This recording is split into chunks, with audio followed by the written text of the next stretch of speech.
हवे जा। तो बताओ क्या खबर है बेंजामिन? बुढ़ऊ घास काट रहा है तो इसका मतलब हमारे पास ज्यादा वक्त नहीं है। उस बुढ़ऊ को तो देखो, खड़ूस कहीं का, घास भी गुस्से में काट रहा है।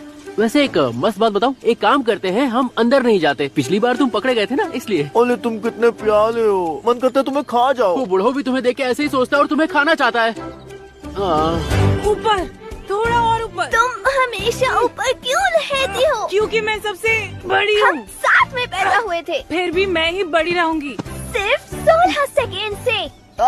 मुझे बताओ तुम लास्ट टाइम कब नहाई थी? चलो मस्ती बंद, काम पे चलो। चलो रेस लगा। आज मैं जीतूंगी। अरे चीटिंग मत करो।